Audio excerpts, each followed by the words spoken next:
எல்லாருக்கும் வணக்கம்.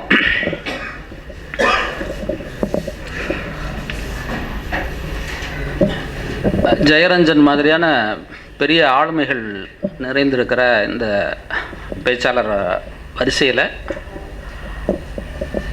என்ன எப்படி கூப்பிட்டாங்க அப்படின்னு யோசித்து பார்த்தா, நம்ம தோழர் சொன்னது மாதிரி அந்த உள் ஒதுக்கீடு அந்த புத்தகத்திலேருந்து தான் இந்த விஷயங்கள் வந்து சேருது.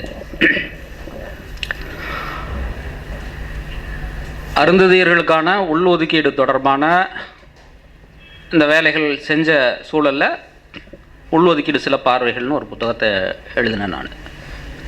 இப்போ அந்த புத்தகத்தில் முன்னுரை எழுதும்போது ஒரே ஒரு வரி எழுதியிருந்தேன். உள்ஒதுக்கீடு வந்துருச்சுன்னா இப்போ எஸ்சியில் அதுலேயும் கிருமி லேயரை கொண்டு வரணும் அப்படின்னு சொல்லி கேட்டுக்கிட்டு இருக்காங்களே, அந்த மாதிரியான கிருமிகளெல்லாம் அழிஞ்சிரும் அப்படின்னு ஒரே ஒரு வார்த்தை தான் போட்டிருந்தேன். இப்போது அந்த உள்ஒதுக்கீடு சம்பந்தமான விஷயங்களில் முன்கை எடுத்துகிட்டு இருந்த சிபிஎம் தோழர்கள், பெரிய பெரிய ஆட்கள், அந்த உள்ஒதுக்கீடு தொடர்பான கூட்டங்களில் பங்கேற்ற அந்த தோழர்கள் எல்லாரும் அந்த ஒரு பாயிண்ட்டை பிடிச்சிக்கிட்டாங்க.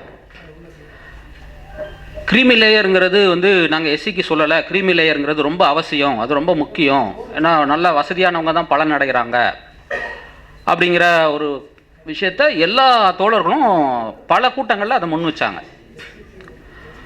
அப்போ தான் ஒரு விஷயம் தெரிஞ்சது, நாம் கிரீமி லேயர்னு ஏதோ பார்ப்பாங்க தான் மட்டும் சொல்லிகிட்டு இருக்காங்க. நான் எழுதும்போது அப்படி தான் நினச்சிட்டு இருந்தேன், வெறும் பார்ப்பனர்களும் வெள்ளாளர்களும் மட்டும்தான் கிரீமி லேயரை பற்றி பேசிகிட்டு இருக்காங்க அப்படின்னு யோசிச்சுட்டு இருந்தப்போ, இது நம்ம ஆட்களே பேசினப்போ அப்போ தான் கொஞ்சம் உரைச்சிது. அப்போது இதுக்கு ஏதாவது செய்யணும் அப்படின்ட்டு தான் பீகாரில் அசோக் யாதவ் அப்படின்னு சொல்லி ஒருத்தர் இருக்கார். அவர் அசோக் குமாருங்கிறது அவரோட பேர், என்னுடைய அடையாளம் தெரியணும் அப்படிங்கிறதுக்காக அசோக் யாதவ்னு போட்டுக்கிட்டேன்னு சொல்லி அவங்க பீகார் கொஞ்சம் பின்தங்கிய மாநிலம் தானே, நம்ம ஒரு மாதிரி சாதி இந்த மாதிரியான விஷயங்களில் ஒரு புரிதல் அவங்களுக்கு இருக்குமான்னு தெரியாது. இப்போ அவரோட சிபிஎம் முன்வைக்கும் கிரீமி லேயர் குறித்த ஒரு பார்வை அப்படின்னு ஒரு இதாக இங்கிலீஷில் எழுதியிருந்தார். அதை தமிழில் மொழிபெயர்த்து ஒரு புத்தகமாக வெளியிட்டோம். அநேகமாக கிரீமி லேயர் தொடர்பாக வந்திருக்கிற ஒரே புத்தகம் அதான் நினைக்கிறேன். என்ன கிட்டத்தட்ட ஒரு 10 வருஷம் ஆயிடுச்சு. இப்போது அந்த கூட்டத்தினோட தொடர்ச்சியாக தான் இங்கே என்னை கூப்பிட்ருக்காங்கன்னு நான் நம்புகிறேன். அந்த சாதி எதிர் வர்க்கம்னு அந்த புத்தகத்தோட தலைப்பு. அது கிரீமி லேயர் எப்படி மோசமானது, அது எப்படி பொருளாதாரம் அப்படிங்கிற ஒரு விஷயத்த முன்னாடி கொண்டு வருது, சாதி சமூக நீதிங்கிற ஒரு விஷயத்த பின்னாடி தள்ளிட்டு கஷ்டம் ஏழை பணக்காரன் அப்படிங்கிற ஒரு விஷயத்த இங்கே முன்னாடி கொண்டு வருது அப்படிங்கிற விஷயத்துலேருந்து இப்படி வருது. இப்போது நம்ம இந்த 10% இடஒதுக்கீடு இந்த விஷயத்துக்கு வருவோம். நம்ம தோழர் சொன்ன மாதிரி அரிய வகை ஏழைகள் அவங்கள்ட்ட சேருவோம். இப்போ இந்த அரிய வகை ஏழைகளை கண்டுபிடிச்சி இது பண்ணது, அது நம்மளுடைய புதுசாக வந்திருக்கிற இளம் தலைமுறையில் உள்ள இளைஞர்களுக்கு தெரியலங்கிற ஒரு ஆதங்கத்தையும் ஒரு ஆதங்கத்தை அவர் முன் வச்சார். அந்த ஆதங்கம் நியாயமானது. ஆனால் அந்த ஆதங்கம் எப்படி இந்த இளைஞர்கள்ட்ட சேருது அப்படிங்கிறத நம்ம கவனத்தில் எடுத்து பார்க்கணும். வெறுமனே ஆர்எஸ்எஸ்காரன் பிஜேபிக்காரன் மட்டும் சொல்லி இந்த விஷயங்கள் சேரலை. அதை நாம் முதல்ல ஞாபகம் வச்சுக்கணும்.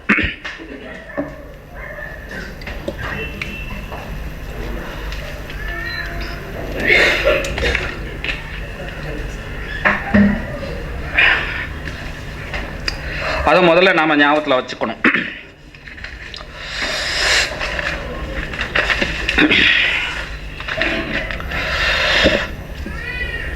இந்த பொருளாதார நிபுணர்கள் அரிய வகை ஏழைகள் மாதிரி இவங்க ஒரு அரிய வகை பிறவிகள். இந்த பொருளாதார நிபுணர்கள் ஜெயரஞ்சன் மாதிரியான தோழர்கள் மன்னிக்கணும்.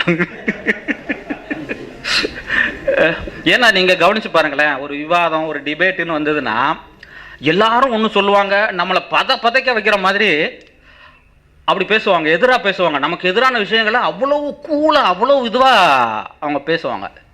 இவங்க ஏன்டா இப்படி பேசுகிறாங்கங்கிற ஒரு விஷயம் ரொம்ப நாளாக நமக்கு புரியாமலே இருந்தது. நீங்கள் மார்க்ஸோட மூலதனம் இருக்குல்லையா, டஸ் கேபிட்டல், அதை படிச்சிங்கன்னா இந்த விஷயம் அது கரெக்டாக அது அப்படி தான் இருப்பாங்க போல இருக்குது அப்படிங்கிற ஒரு விஷயம் உங்களுக்கு புரியும். ஏன்னா அந்த புத்தகத்தில் அவர் ஒரு விஷயத்த சொல்லியிருப்பார். அப்போது அங்கே இங்கிலாந்தில் 1836 ஃபேக்ட்ரி ஆக்ட் அப்படின்னு ஒன்று கொண்டு வராங்க, தொழிற்சாலை சட்டம் அப்படின்னு ஒரு விஷயத்தை கொண்டு வராங்க. இப்போ அந்த சட்டத்தில் என்ன விஷயம் அப்படின்னா ரெண்டு விஷயங்கள் தான். அது வரைக்கும் வேலை நேரங்கிறது 13 மணி நேரம் இருக்குது. 13 மணி நேரம். அதை 1 மணி நேரம் குறைச்சி 12 மணி நேரமாக இனிமேல் 12 மணி நேரத்துக்கு மேலே யாரையும் வேலை வாங்கக்கூடாது அப்படின்னு ஒரு சட்டத்தை கொண்டு வரான். அதே மாதிரி அதில் வந்து இந்த குழந்தைகளெல்லாம் வேலை வாங்கக்கூடாது. குறைந்த அந்த தொழிலாளர்களுக்கு வயது வரம்பு நிர்ணயிக்கிறாங்க. 18 வயசு தான். அதுக்கு மேலே வந்து அதுக்கு கீழே உள்ளவங்களை யாரையும் அந்த வேலையில் வைக்கக்கூடாது அப்படின்னு சொல்லி இந்த 2 விஷயங்களை அந்த தொழிற்சாலை சட்டம் வந்து கொண்டு வராங்க. அந்த 1836.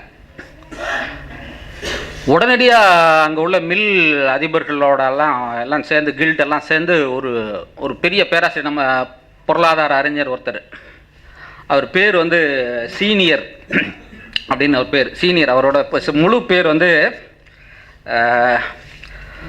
நசாவ் டபிள்யூ சீனியர் அப்படின்னு பேர். அவர் என்ன கட்டுரை எழுதுறாரு, அவர் என்ன வாதத்தை முன்வைக்கிறாருன்னா, அந்த தொழிற்சாலைகளோட மொத்த லாபமே அவங்க வேலை செய்கிற அந்த 13வது மணி நேரத்தில் தான் அந்த மொத்த லாபமுமே இருக்குது. நீங்கள் அந்த 1 மணி நேரத்தை நீங்கள் அவங்க வேலையில நேரத்துலேருந்து கட் பண்ணிட்டீங்கன்னா எல்லா தொழிற்சாலைகளோட லாபமும் ஒட்டுமொத்தமாக காலி ஆயிரும்னு அவர் பெரிய கால்குலேஷன் அனாலிசிஸ் பண்ணி அவர் அதை சொல்கிறார். இப்போ இந்த விஷயம் வந்து நம்ம டெஸ் கேபிட்டலில் மார்க்ஸ் எழுதியிருக்கார். இப்போ இவங்களோட நீங்கள் அப்போ இது புரியுதா உங்களுக்கு? நம்ம பொருளாதார நிபுணர்கள் எல்லாம் ஏன் இப்படி இருக்காங்கன்னா, அவன் டிஎன்ஏவே அப்படி தான் 1836லேருந்து இன்னைக்கு 2018 வரைக்கும் அவன் அப்படி தான் இருக்கிறதுக்கு டிசைன் பண்ணப்பட்டிருக்கிறான். அதனால் அவன் அப்படி தான் இருப்பான். அவங்க வந்து முன் வைக்கிற அவங்கெல்லாம் ஆதரிக்கிற ஒரு விஷயம் அந்த 10% அரிய வகை ஏழைகளுக்கான இடஒதுக்கீடு.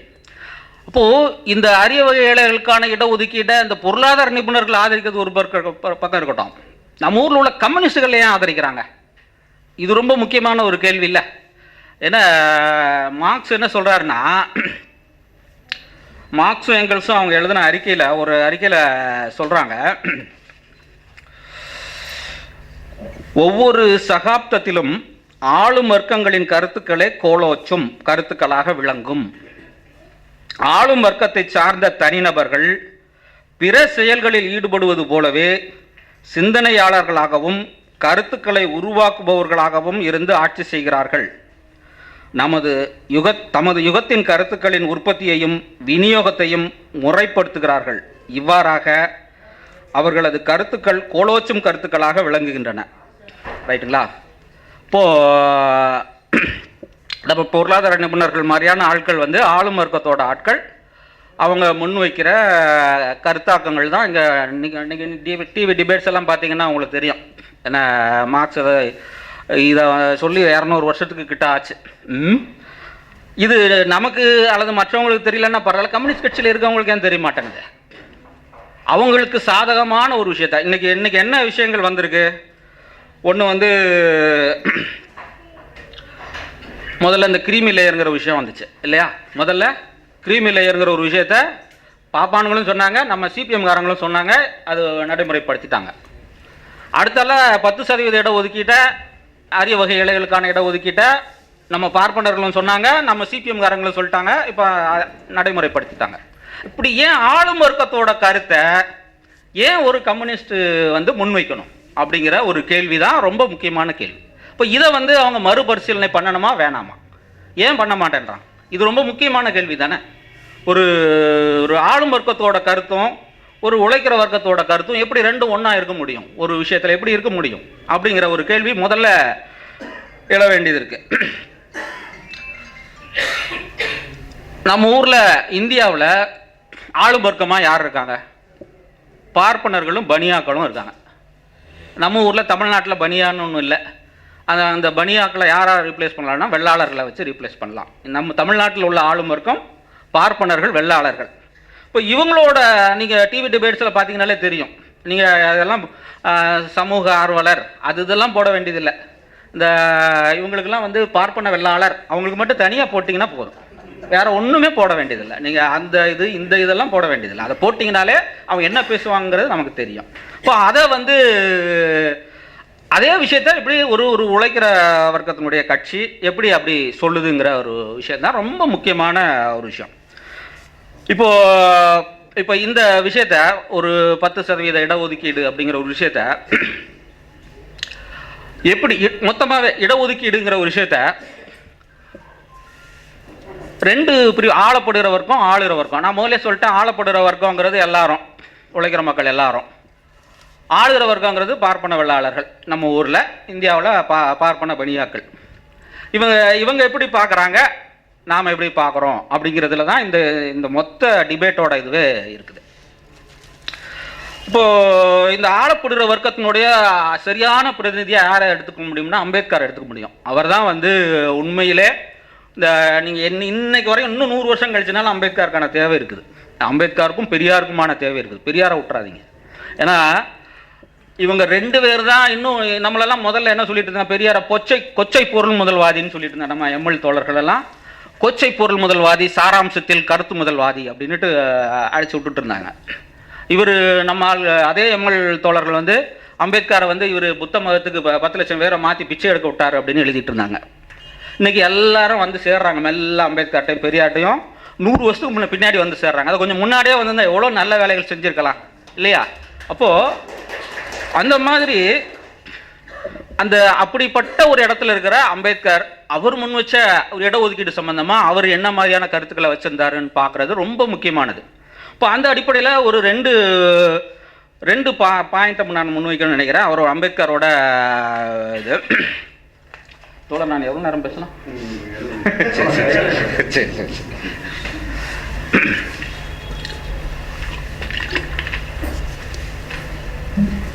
இடையில போர் அடிச்சது இல்லை ரொம்ப அறுக்கிறேன்னா நீங்கள் யாராவது சொல்லிடுங்க, நான் நிப்பாட்டிடுறேன், ஒன்றும் சங்கடம் இல்லை. 1942 கவர்னர் ஜெனரல்கிட்ட அம்பேத்கர் தாழ்த்தப்பட்ட பட்டியல் சாதிகள் சம்மேளனத்தினுடைய சார்பாக ஒரு மனு கொடுக்குறாரு. அந்த மனுவில் இந்த இடஒதுக்கீடு சம்மந்தமாக, அது இடஒதுக்கீடுங்கிற வார்த்தையில் இல்லை, தாழ்த்தப்பட்ட சாதிகளுக்கு அரசு பணிகளை இடம் ஒதுக்கணும் அப்படிங்கிற ஒரு கோரிக்கையை முன் வச்சு ஒரு பகுதி எழுதுகிறாரு. அந்த பகுதியில் உள்ள ஒரு பகுதியை நான் படிக்கிறேன். அரசு பணிகளில் நுழைவது என்பது எல்லா சிறுபான்மையோருக்கும் ஒரு முக்கியமான பிரச்சனையாக இருக்கிறது. ஆனால் பட்டியல் சாதியினருக்கோ அது மிகவும் இன்றியமையாத உயிர் நாடியான ஒரு பிரச்சனையாக இருக்கிறது. வாழ்வா சாவா என்பதை தீர்மானிக்கும் ஒரு பிரச்சனையாக அது இருக்கிறது. அது அவ்வளவு இன்றியமையாத ஒன்றாய் ஏன் இருக்க வேண்டும் என்பதற்கு நிறைய காரணங்கள் உள்ளன. முதலாவதாக, அட்டவணை சாதிகளில் உள்ள இளைஞர்களுக்கு எதிர்கால வாழ்வாதாரத்திற்கான ஒரு திறப்பாக அரசு பணிகளில் நுழைவது இருக்கிறது. இந்த அம்சத்தை பட்டியல் சாதிகள் மட்டுமல்ல, இந்திய அரசாங்கமுமே மறந்துவிட முடியாது. தங்கள் எதிர்கால வாழ்வாதாரத்துக்கான பணியாக வணிகத்தையோ சுயதொழிலையோ ஆக்கிக் கொள்வதிலிருந்து பட்டியல் சாதி இளைஞர்கள் அனைவருமே தடை செய்யப்பட்டிருக்கிறார்கள். இதைத்தான் கொஞ்ச நேரத்துக்கு முன்னாடி நம்ம பிரபு தமிழன் சொன்னார். அந்த அம்மாவோட நேரடியான வார்த்தையில் சொன்னார். அதை தான் அந்த 42 சொல்லியிருக்கார். அரசு பணியில் மட்டுமே அவர்கள் எதிர்கால வாழ்வாதாரத்தை அளிக்கும் பணியை அவர்கள் பெற முடியும். இது ஒரு முக்கியமான அம்சமாக இருந்தாலும் இதே அளவு முக்கியத்துவம் உடைய ஒரே அம்சமாக இது மட்டும் இருக்கவில்லை. ஒரு சமூகத்தில் கல்வி பரவலாவதை ஊக்குவிக்கக்கூடிய அளவிற்கு தேவையான பொருளாதார மற்றும் தார்மீக ரீதியான உதவியை அரசு வேலை அளிக்கிறது. இந்த அம்சமும் முதலில் சொன்னதைப் போல முக்கியமான ஒன்றே ஆகும். இந்து சமூகம் அடைந்த கல்வி வளர்ச்சி இப்படி அடைந்த ஒன்றே என்றால் மிக இல்லை. கல்வி வளர்ச்சியில் இந்து சமூகம் அடைந்த வேகமான வளர்ச்சி உண்மையில் வியக்கத்தக்க ஒன்றே.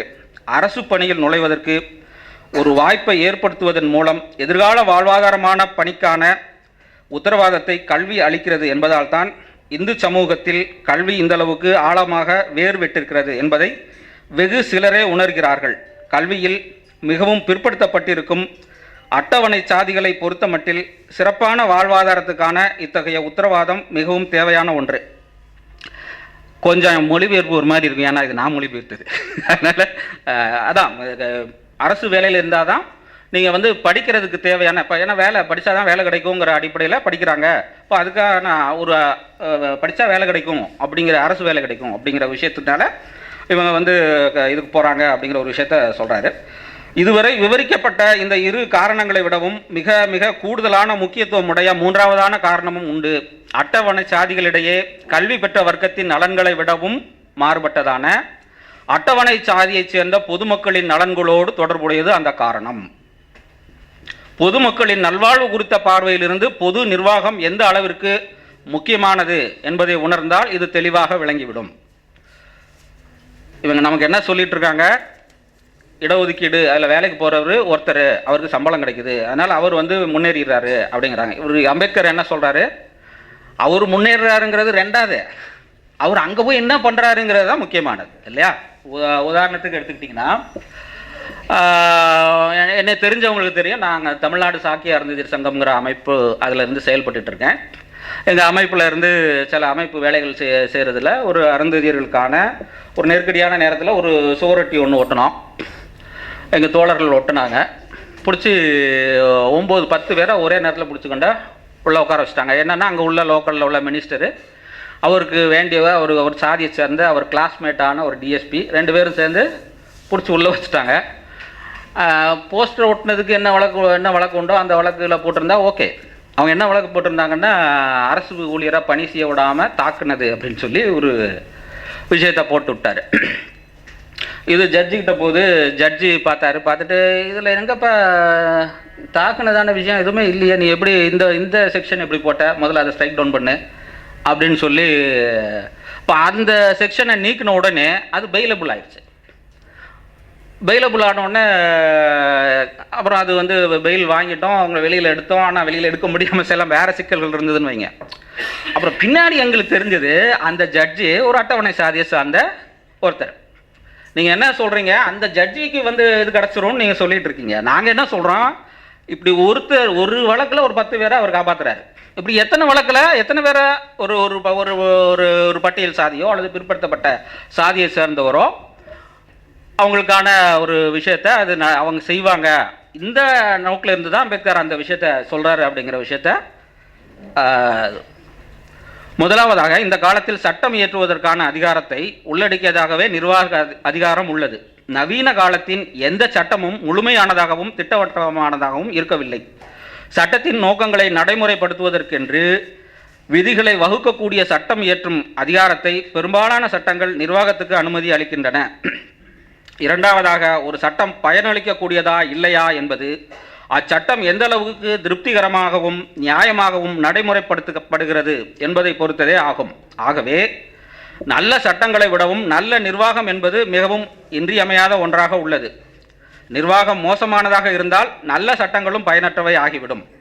ஆகவே நல்ல சட்டங்களை விடவும் நல்ல நிர்வாகத்தின் மீது நாட்டம் கொண்டவர்களாய் இருக்கிற பட்டியல் சாதியினருக்கு நல்ல நிர்வாகம் என்பது இன்றியமையாத தேவையாக இருக்கிறது.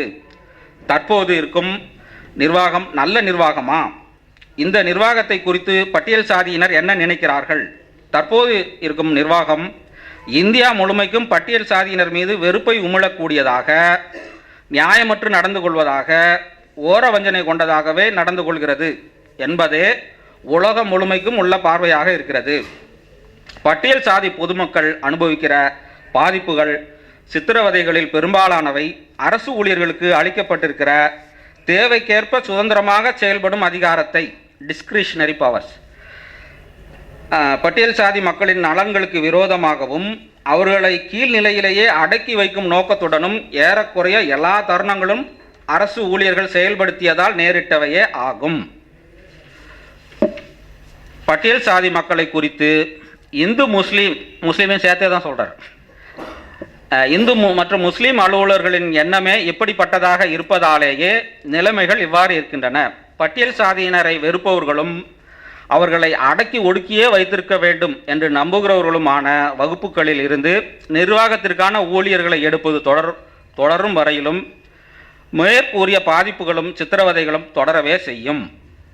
பட்டியல் சாதியைச் சேர்ந்த வெகுமக்களின் நன்மைக்கும் நல்வாழ்வுக்கும் அரசு பணியில் பட்டியல் சாதியைச் சேர்ந்தவர்களின் நுழைவு எல்லாவற்றையும் விட மிக முக்கியமான ஒரு நடவடிக்கையாக கருதப்பட வேண்டும்.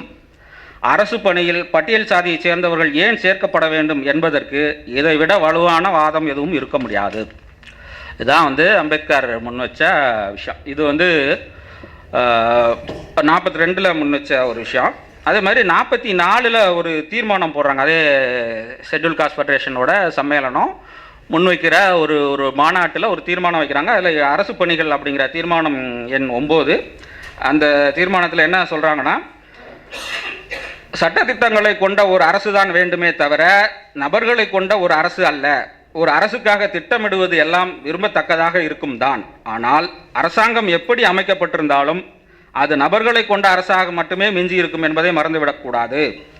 அப்படி இருக்கும் பட்சத்தில் ஓர் அரசு திறமையான அரசு தானா என்று பார்ப்பதற்கு பதிலாக அந்த அரசு நல்ல அரசா மோசமான அரசா என்பதையும், பொது விவகாரங்களில் நிர்வாகம் எந்த அளவுக்கு அரசியல் சார்பற்றதாகவும் ஓரவஞ்சனையற்றதாகவும் நடந்து கொள்கிறது என்பதையும் பார்த்தால், சட்டத்தை நடைமுறைப்படுத்துவதற்கென்று நியமிக்கப்படுகின்ற நபர்களின் நடத்தை, கண்ணோட்டம், நீதியுணர்வு ஆகியவற்றை பொறுத்தே அவை அமையும். சாதி உணர்வு, குறுகிய மனப்பான்மை, நீதியுணர்வு அற்ற தன்மை ஆகிய பண்புகளை உடையவர்களாகவும் அட்டவணை சாதியினர் மீது வெறுப்பும் அவமதிப்பும் கொண்டவர்களாகவும் உள்ள நபர்களால் நிர்வகிக்கப்படுகின்ற தற்போதைய அரசிடமிருந்து அட்டவணை சாதியினர் ஒருபோதும் பாதுகாப்பையும் நீதியையும் பெற முடியாது என அனைத்து இந்திய பட்டியல் சாதியினர் கூட்டமைப்பு உறுதியாக நம்புகிறது. எனவே இஸ்லாமிய சமூகத்தின் கோரிக்கைகளை ஒப்புக்கொள்கிற அதே அளவிற்கு அரசு பணிகளில் அட்டவணை சாதிகளுக்கு இடஒதுக்கீட்டிற்கான உரிமையை அரசமைப்பு சட்டம் அங்கீகரிக்க வேண்டும் என கோருகிறது.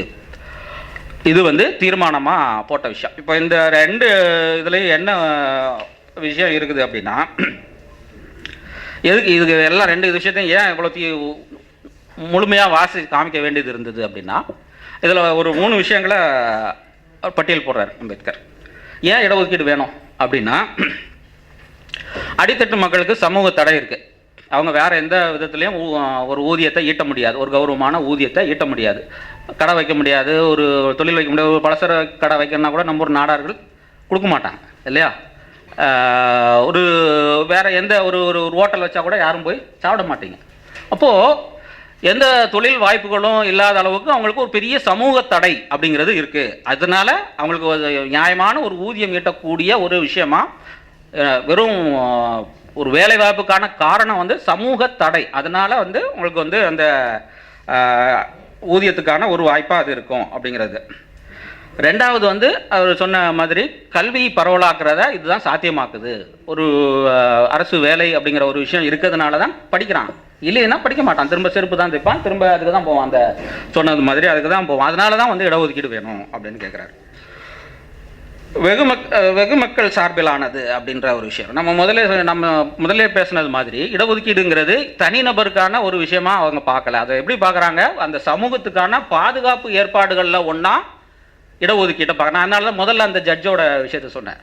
அப்படி இப்போ இந்த விஷயங்கள் தான் இந்த இடஒதுக்கீட்டில் இருக்கா? சமூக தடை இவங்களுக்கு இருக்கா? பார்ப்பனர்களுக்கு சமூக தடை இருக்கா? ஏதாவது சமூக தடை, அங்கே போகக்கூடாது, இங்கே வரக்கூடாது, இந்த வேலைக்கு வரக்கூடாது, அந்த வேலைக்கு வரக்கூடாது அப்படின்னு ஏதாவது தடை இருக்கா? அல்லது வெள்ளாளர்களுக்கு இருக்கா? இப்போது அவங்களுக்கு இந்த மாதிரியான அரிய வகை ஏழைகளுக்கு அந்த மாதிரியான சமூக தடை அப்படிங்கிற காரணத்தை சொல்லி இடஒதுக்கீடு கொடுக்க முடியாது. அப்படித்தானே? அப்படித்தானே? இல்லை, சரி, கொடுக்கலாமா? அப்புறம் அதே மாதிரி அவங்கக்கிட்ட கல்வி பரவலாக ஆகலை அப்படிங்கிற காரணத்தை சொல்லியும் இடஒதுக்கீடு கொடுக்க முடியாது. கல்வியில் ரொம்ப முன்னாடி இருக்கிறாங்க. ஏன்னா 2000 வருஷமாக நாங்கள் மட்டும் தான் படிக்கணும்னு சொல்லி மற்றவங்க படித்தா இன்னென்ன விஷயங்கள்லாம் நடக்கும் அப்படின்னு சொல்லி பெருசாக சட்ட புத்தகமாக எழுதி அம்பேத்கரே சொல்கிற மாதிரி அது மனு தர்மம் அல்லது அந்த மாதிரியான இந்து சட்டங்கள் அப்படிங்கிறது மத அனுஷ்டானங்கள் இல்லை தவிர அது எல்லாமே சட்டம் சமூக சட்டங்களை தான் தர்மம்னு எழுதி வச்சுருக்காங்க. இப்போ அந்த அடிப்படையில் கல்வி அவங்கக்கிட்ட நல்ல பரவலாக தான் இருக்குது. அதே மாதிரி இவங்களுக்கு ஒரு பெரிய பாதுகாப்புலாம் ஒன்றும் வேண்டியதில்லை இல்லையா? நம்ம அதே அம்பேத்கர் தான் இன்னொரு இடத்துல சொல்லுவார். பக்கத்தில் உள்ள திருவாங்கூர் சமஸ்தானம், இங்கே தாண்டி போனீங்கன்னா திருவாங்கூர் சமஸ்தானம் வந்துடும். அங்கே சுதந்திரம் அடைகிற அந்த காலகட்டம் வரைக்கும் பார்ப்பனர்களை தூக்கு கொடுக்க முடியாது. ஏன்னா அது பிரம்மகத்தி அப்படின்ற ஒரு விஷயம் இருக்குது இல்லையா? அரசு ராஜாக்கள் யாரும் பார்ப்பனர்களை தூக்கிலிடுறதோ அந்த மாதிரி இந்த கழுவு ஏற்றுறது, மாறு வாங்கிறதுலாம் யாருக்கு? அட்டவணை சாதியினருக்கு, பிற்படுத்தப்பட்டவர்களுக்கு தான் இதெல்லாம் நடக்கும். இப்போ அது பார்ப்பனர்களுக்கு அந்த மாதிரியான விஷயங்கள் கிடையாது. அப்போது ஒரு சட்டம் வருது, ஒரு சமஸ்தானங்களுக்கும் சேர்ந்து ஒரு சட்டம் வருது, எல்லாருக்கும் பொதுவான சட்டம் தான், யாருக்கு இவங்களுக்கு சலுகை அவங்களுக்கு சலுகைன்னு இருக்கக்கூடாது அப்படிங்கிற மாதிரியான விஷயம் வரும்போது, அந்த அன்னைக்கு திவானா இருந்த சிபி ராமசாமி ஐயர் என்ன பண்ணுறாருன்னா, அந்த திருவாங்கூர் சமஸ்தானத்தில் மட்டும் தூக்கு தண்டனை ரத்து பண்ணுறாரு.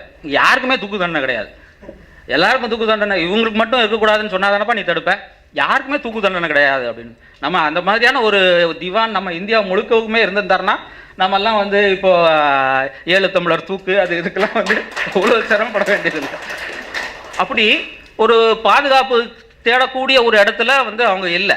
அப்போ சரி, அப்படி எப்படி தான் இருக்கிறாங்க அப்படின்னா, கிட்டத்தட்ட ஒரு 2700 வருஷமாக எப்படி வாழ்ந்தாங்கங்கிறதுக்கான ஆதாரங்கள் நிறைய இருக்குது. புத்தரோட காலத்தில் இருந்து அசோகரோட கல்வெட்டுகள்லேருந்து நிறைய சான்றாதாரங்கள் இருக்குது. 2700 நம்ம தமிழ்நாட்டை எடுத்திங்கன்னா ஒரு 2000 வருஷமாக நிலங்கிறது அவங்க கையில் தான் இருக்குது இல்லையா, பார்ப்பனர்கள் கையில் தான் இருக்குது.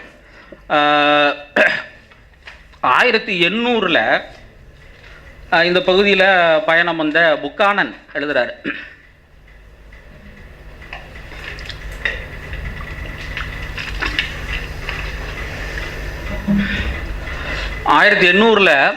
பயணம் வந்த புக்கானன் மெட்ராஸ்லேருந்து பயணம் வராரு. அவர் நம்ம கோயம்புத்தூர் மாவட்டம் அப்போ கரூர் ஈரோடு எல்லாத்தையும் சேர்த்த ஒரு பெரிய மாவட்டம். அந்த மாவட்டத்தை பற்றி எழுதுறாரு. Lands not watered are called கியட். இந்த ஆற்று பாசனம் இல்லாத பகுதியில் வந்து கியத்து அப்படின்னு அறிவிக்கப்படுது அந்த வயல்கள். And those which are watered are called தன்வுதி. In this district almost the whole of the latter, அதாவது ஆற்று பாசனம், ஏரி பாசனம், குளத்து பாசனம் உள்ள பகுதிகள் முழுக்கவுமே almost the whole of the latter are cultivated and belong entirely to the Brahmins. இது வந்து இதில் இருக்குது, ஜேர்னி ஃப்ரம் மெட்ராஸ் அப்படின்னு சொல்லி அவர் புக்கானன், ஃப்ரான்சிஸ் புக்கானன் எழுதின அந்த 1800 மேற்கொண்ட பயணத்தை பற்றின. 1800ங்கிறது ஒரு 200 வருஷம் தான் ஆச்சு இல்லையா. 200 வருஷத்துக்கு முன்னாடி கூட நம்ம மாவட்டத்திலேயே முழு நிலமுமே பார்ப்பனர்கள் கையில் தான் இருந்திருக்கு. ஆனால் இவங்களுக்கு சரி இப்படி தான் நிலம் வச்சுருந்தாங்களே, நம்ம ஊரில் போடுற மாதிரி 10 ரூபாய்க்கு இன்க்ரிமெண்ட் கொடுத்துட்டு 15 ரூபாய்க்கு இன்கம் டேக்ஸ் பிடிக்கிற மாதிரியான ஏற்பாடெல்லாம் ஒன்றும் அவங்களுக்கு இல்லை. பார்ப்பனர்களுக்கு நிலம் கொடுத்துட்டு வரியாக வாங்கினாங்க. எல்லாமே இறையிலி நிலங்கள், அப்படி தானே. இறையிலி நிலங்கள் அப்படிங்கிற விஷயங்கள் வார்த்தைகளை கேள்விப்பட்டிருப்பீங்கன்னு நினைக்கிறேன். அப்படி எந்த வரியும் கட்ட வேண்டியதில்லை. எவ்வளோ வருதோ அவ்வளோத்தையுமே அவங்களே வச்சுக்கலாங்கிற மாதிரியான ஏற்பாடு தான். ஆனால் அப்படின்னா வருமானம் யார்கிட்ட இருந்து வந்தது? நம்மள மாதிரியான உழைக்கிற மக்கள்கிட்ட இருந்து தான் வந்தது. தட்டார் பாட்டம், பட்டறை வரி, இது எல்லா பட்டறையும் வரும். ஆனால் கொல்லம் பட்டறை, சக்கிலி பட்டறை, எல்லா பட்டறைகளுக்கும் பட்டறை வரின்னு ஒன்று வச்சுருக்காங்க. செக்குக்கு வரி, எரும மாட்டுக்கு வரி, எல்லா விஷயங்களுக்கும் வரி. எல்லாரும் வரி கட்டணும். யார் பார்ப்பனர்கள் மட்டும் கட்ட வேண்டியதில்லை. நிலம் முழுக்க பார்ப்பனர்களுக்கும் வெள்ளாளர்களுக்கு மட்டும்தான் சம்பந்தம், அவங்களுக்கு மட்டும்தான் சொந்தம். இப்போது இப்படியான ஒரு விஷயம் கிட்டத்தட்ட 2000 வருஷம் நம்ம ஊரில் இருக்குது. அப்போது நம்ம முதல்ல பார்த்த மாதிரி இவங்களுக்கு சமூக தடை இல்லை, அல்லது கல்வி அப்படிங்கிறது அதில் வந்து ஒரு பிரச்சனை இல்லை, அல்லது வேறு எந்த மாதிரியான பிரச்சனைகளும் இல்லை. சரி, அப்போ எதனால தான் இவங்க இந்த விஷயங்களை கேட்குறாங்க? ஸோ நாம் அம்பேத்கர் வந்து அந்த அடிப்படையில் கேட்டார். இவங்க என்ன கேட்குறாங்கன்னா, நாங்கள் சமமாக நடத்தப்படணும், எல்லாருக்கும் அதிக மார்க்கு, எங்கள் சாதியில் எங்கள் மக்கள் அதிக மார்க் எடுத்தால் கூட சீட்டு கொடுக்க மாட்டேறீங்க அப்படிங்கிற ஒரு விஷயத்த, நீங்கள் சமமாக நடத்த மாட்டேன்றீங்க அப்படிங்கிற ஒரு விஷயத்த வைக்கிறாங்க. சரி, அப்போ முதல்ல ஒரு விஷயத்த சமமாக தான் எல்லாருமே நடத்தணும், அதில் ஒன்றும் சந்தேகம்லாம் வேண்டியதில்லை. இப்போ எல்லாருமே சமமாக நடத்துவோம். ஏதாவது ஒரு டீலிங்க்கு வரலாம். ஒரு இருக்கிற வேலை வாய்ப்புகள் எல்லாம் நம்ம ஊரில் அதை தான் செஞ்சுட்டு இருந்தோம். முதல்ல பெரியார் வந்து அதை தான் முன் வச்சார். வகுப்புவாரி இடஒதுக்கீடு அப்படின்னு சொன்னார், வகுப்புவாரி பிரதிநிதித்துவம் அப்படின்னு சொன்னார். 100 இடம் இருக்கா, 100ஐயும் பிரிச்சுடு, உனக்கு என்ன, நீ 3% வச்சுக்கோ, எல்லா சாதிக்கும் அவன் ஜாதிக்கு தகுந்த மாதிரி வச்சுக்கோங்க. ஏன்னா ஒன்று வந்து அந்த இடத்துக்கு வா.